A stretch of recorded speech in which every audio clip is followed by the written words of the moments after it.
There are different species of gerbils. Some have dark markings on their heads, and some have white buff patches on the back of their ears. Caring for your gerbil correctly will make them a fun pet to have. I have 2 gerbils, and I have really enjoyed having them. Today I will show you how to handle your gerbil, different parts of the cage, and how to properly care for the gerbil. First, let's learn how to hold a gerbil. Gerbils like to feel safe when held. Never pick them up by their tail because it can snap off according to petsonlineearth.com, and it never grows back if it comes off. Always cup them in your hand like this, completely surrounded, that way they feel safe. And if they start to panic, you can always cup your other hand over it so that it feels nice and enclosed.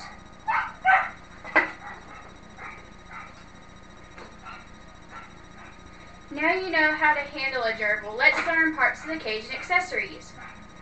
The cage is the gerbil's home and habitat, and where they'll spend most of their time, and therefore is very important. The basic parts of the cage are the base, which holds the gerbil's bedding, and where they'll burrow to make their home. Another part is the wire. You always want to get wire because if you get a plastic cage, they can burrow or eat right through it. Their food bowls, which are inside, are very important because that's where you'll put any of their treats and their food. The wheel is also important because they need daily exercise. I don't have a wheel because the gerbils don't like the wheel. Mine don't. They also have accessories and toys. According to exoticpets.com, wood figures are one of the most important toys that a gerbil can have, as it helps to file down their teeth. A house is very important because gerbils like to hide during the day, and that's where they'll build their home and nest. You can get them a ball, which is what we have for our gerbils. A ball you can put them in for daily exercise. You put bedding in the base of their cage for them to use for an actual nest, and it can be made of sorbet, which is what mine is, or you can get alfalfa and grass.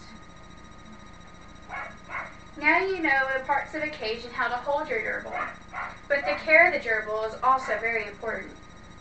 Gerbils don't require a lot of care, but the care you give them is very important. Their teeth grow continuously, according to pethealthandcare.com. Their teeth, if they grow too long, can actually pierce their bottom lip and make it hard for them to eat.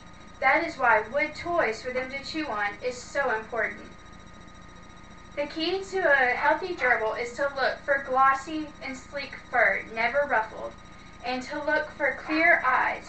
If you have a white gerbil, the eyes should be red. If you have a colored gerbil, they should be clear black. You need to feed the gerbil every day.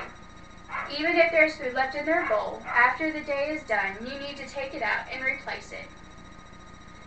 A gerbil needs 1 teaspoon of carrots or apples per week. This will give them the essential nutrients along with treats, which you should give them 1 per week. You must change their water every day. Depending on your own gerbil, you can use tap water or bottled water.